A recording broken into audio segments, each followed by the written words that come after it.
পরবর্তীতে 90-এর স্বৈরাচারের বিরুদ্ধে এদেশের জনগণ, এদেশের খেটে খাওয়া মানুষ তাদের গণতান্ত্রিক অধিকারকে ছিনিয়ে এনেছিল।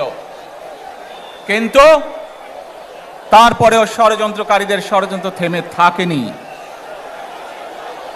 আমরা তারপর দেখেছি 2024 সালে, 71 সালে এই দেশের মানুষ যেমন স্বাধীনতা অর্জন করেছিল, 2024 সালে এদেশের ছাত্র জনতা সহ সর্বস্তরের মানুষ, কৃষক, শ্রমিক, গৃহবধূ, নারী, পুরুষ, মাদ্রাসার ছাত্র সহ দলমত নির্বিশেষে, শ্রেণী পেশা নির্বিশেষে সকল মানুষ সেদিন 2024 সালের 5ই আগস্ট এই দেশের স্বাধীনতা এবং সার্বভৌমত্বকে রক্ষা করেছিল।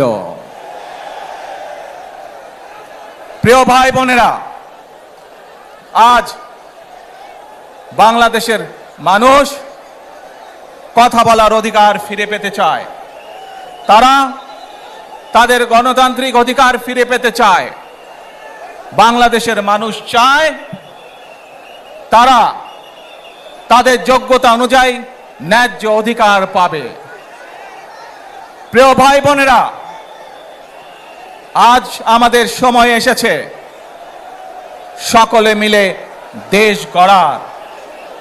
এই দেশে যেমন পাহাড়ের মানুষ আছে, এই দেশে একইভাবে সমতলের মানুষ আছে।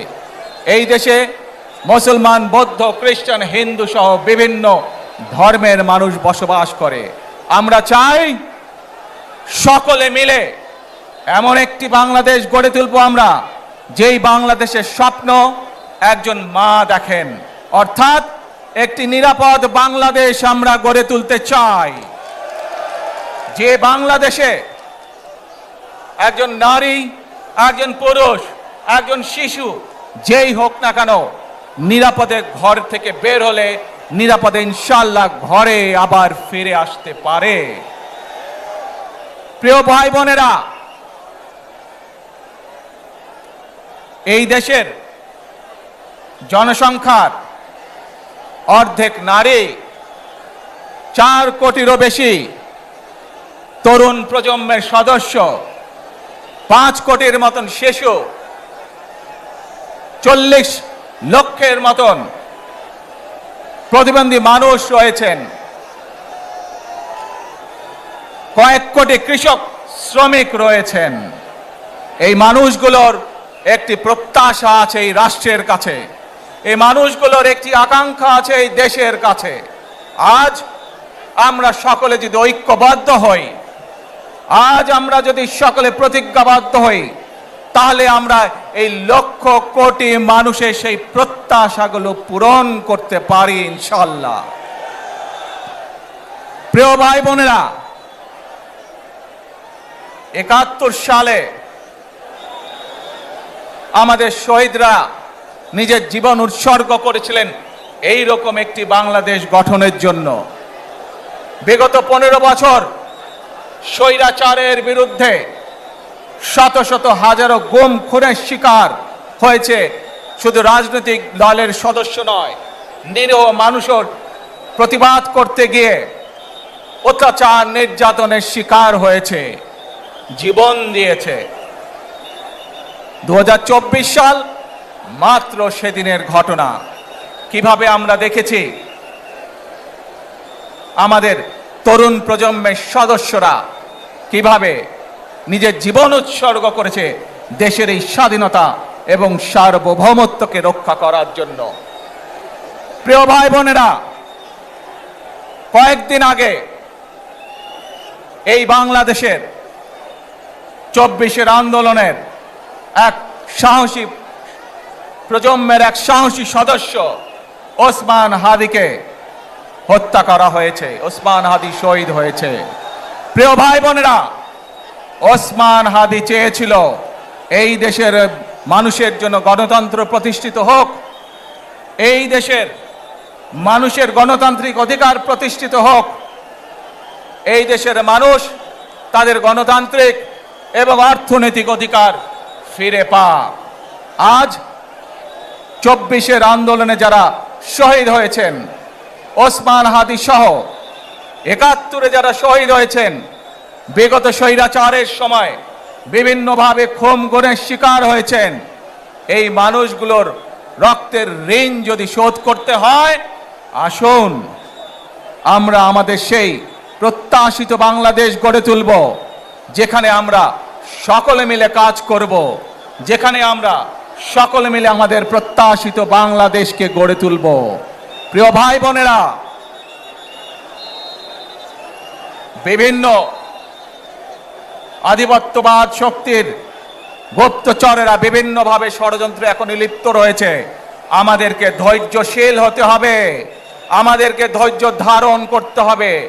বিশেষ করে তরুণ প্রজন্মের যে সদস্যরা আছেন, আপনারাই আগামী দিন দেশকে নেতৃত্ব দিবেন, দেশকে গড়ে তুলবেন। এই দায়িত্ব তরুণ প্রজন্মের সদস্যদেরকে আজ গ্রহণ করতে হবে, যাতে করে এই দেশকে আমরা সুন্দরভাবে গড়ে তুলতে পারি। শক্ত ভিত্তির উপরে, গণতান্ত্রিক ভিত্তি, শক্তিশালী অর্থনৈতিক ভিত্তির উপরে যাতে এই দেশকে আমরা গড়ে তুলতে পারি। প্রিয় ভাই বোনেরা, আমার সাথে আজকে মঞ্চে এখানে বহু জাতীয় নেতৃবৃন্দ বসে আছেন। আসুন আজকে আমরা দুহাত তুলে আল্লাহর দরবারে দোয়া করে আল্লাহর রহমত আমরা চাই।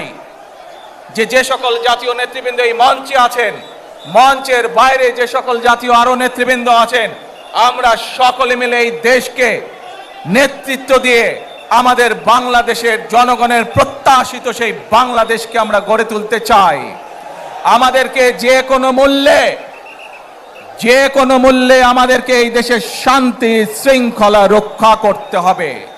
যে কোনো উস্কানির মুখে আমাদেরকে ধীর শান্ত থাকতে হবে। প্রিয় ভাই বোনেরা, আমরা দেশের শান্তি চাই, আমরা দেশের শান্তি চাই, আমরা দেশের শান্তি চাই। প্রিয় ভাই বোনেরা, মার্টিন লুথার কিং নাম শুনেছেন না আপনারা? নাম শুনেছেন তো আপনারা? মার্টিন লুথার কিং, তার একটি বিখ্যাত ডায়লগ আছে, আই হ্যাভ এ ড্রিম। আজ এই বাংলাদেশের মাটিতে দাঁড়িয়ে আপনাদের সকলের সামনে আমি বলতে চাই, বাংলাদেশ জাতীয়তাবাদী দলের একজন সদস্য হিসাবে আপনাদের সামনে আমি বলতে চাই, I have a plan for the people of my country, for my country.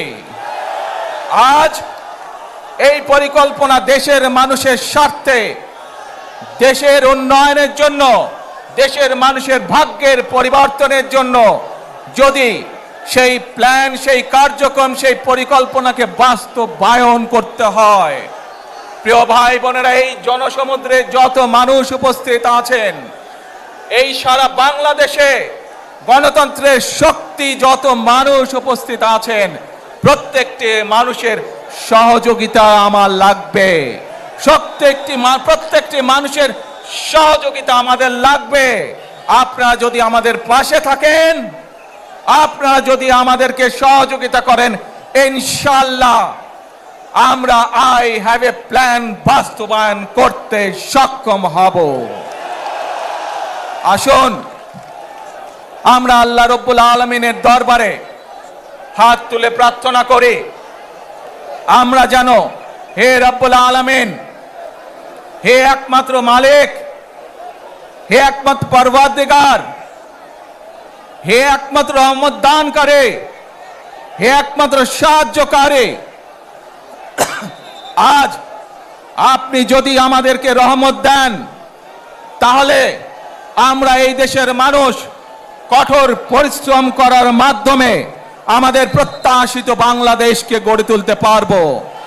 আজ যদি আল্লাহর রহমত এই দেশ এবং এই দেশের মানুষের পক্ষে থাকে, আল্লাহর সাহায্য, আল্লাহর দয়া এই দেশের মানুষের উপরে, এই দেশের উপরে থাকে, ইনশাআল্লাহ আমরা আমাদের প্রত্যাশিত বাংলাদেশ গড়ে তুলতে সক্ষম হব। প্রিয় ভাই বোনেরা, আজ আসুন আমরা সকলে মিলে প্রতিজ্ঞা করি যে ইনশাআল্লাহ আগামী দিনে দেশ পরিচালনার দায়িত্বে যারা আসবে আমরা সকলে নবী করিম সাল্লাল্লাহু আলাইহি সাল্লামের যে ন্যায়পরায়ণতা, সেই ন্যায়পরায়ণতার আলোকে আমরা দেশ পরিচালনার সর্বোচ্চ চেষ্টা করব। প্রিয় ভাই বোনেরা, আজ আপনারা জানেন এখান থেকে আমি আমার মা দেশনেত্রী খালেদা জিয়ার কাছে যাব। এই একটি মানুষ, যে মানুষটি এই দেশের মাটি, এই দেশের মানুষকে নিজের জীবনের থেকেও বেশি ভালোবেসেছেন। তার সাথে কি হয়েছে আপনারা প্রত্যেকটি মানুষ সে সম্পর্কে অবগত আছেন। সন্তান হিসাবে আপনাদের কাছে আমি চাইবো আজ আল্লাহর দরবারে আপনারা দোয়া করবেন যাতে আল্লাহ ওনাকে তৌফিক দেন, উনি যাতে সুস্থ হতে পারেন। প্রিয় ভাই বোনেরা, সন্তান হিসাবে আমার মন আমার মায়ের বিছানার পাশে পড়ে আছে সেই হাসপাতালের ঘরে, কিন্তু সেই মানুষটি যাদের জন্য জীবনকে উৎসর্গ করেছে, অর্থাৎ আপনারা এই মানুষগুলোকে যাদের জন্য দেশনেত্রী খালেদা জিয়া জীবন উৎসর্গ করেছেন নিজের জীবন, সেই মানুষগুলোকে আমি কোনোভাবেই ফেলে যেতে পারি না। এবং সেজন্যই আজ হাসপাতালে যাবার আগে আপনাদের প্রতি সহ টেলিভিশনগুলোর মাধ্যমে যারা সমগ্র বাংলাদেশে আমাকে দেখছেন, আপনাদের সকলের কাছে কৃতজ্ঞতা প্রকাশ করার জন্য আজ আমি এখানে দাঁড়িয়েছি আপনাদের সামনে। প্রিয় ভাই বোনেরা, আসুন আমাদেরকে আজকে নিশ্চিত করতে হবে আমরা যে ধর্মের মানুষ হই, আমরা যে শ্রেণীর মানুষ হই, আমরা যে দলেরই রাজনৈতিক দলের সদস্য হই অথবা একজন নির্দলীয় ব্যক্তি হই, আমাদেরকে নিশ্চিত করতে হবে যে কোনো মূল্যে আমরা আমাদের এই দেশের শান্তি শৃঙ্খলাকে ধরে রাখতে হবে। যে কোনো মূল্যে যে কোনো বিশৃঙ্খলাকে পরিত্যাগ করতে হবে। যে কোনো মূল্যে আমাদেরকে নিশ্চিত করতে হবে যাতে মানুষ নিরাপদ থাকতে পারে। শিশু হোক, নারী হোক, পুরুষ হোক, যে কোনো বয়স, যে কোনো শ্রেণী, যে কোনো পেশা, যে কোনো ধর্মের মানুষ যেন নিরাপদ থাকে, এই হোক আমাদের চাওয়া আজকে। প্রিয় ভাই বোনেরা, আসুন প্রিয় ভাই বোনেরা, সবাই মিলে আজ আমরা প্রতিজ্ঞাবদ্ধ হই, সবাই মিলে করব কাজ। কে জোরে আরো, সবাই মিলে করব কাজ, গর্ব মোদের বাংলাদেশ। ইনশাআল্লাহ আপনাদের সকলের কাছে দোয়া আছে, আবারও সকলকে যে কোনো মূল্যে দেশে শান্তি শৃঙ্খলা রক্ষার আহ্বান জানিয়ে যে কোনো বিশৃঙ্খলাকে পরিহার করে ধৈর্যের সাথে মোকাবেলা করার আহ্বান জানিয়ে আমার বক্তব্য শেষ করছি। আবারও আপনাদের কাছে কৃতজ্ঞতা প্রকাশ করছি আজকে আমাকে এইভাবে বরণ করে নেওয়ার জন্য। আল্লাহ হাফেজ। বাংলাদেশ জিন্দাবাদ, বাংলাদেশ জাতীয়তাবাদী দল জিন্দাবাদ। আসসালামু আলাইকুম।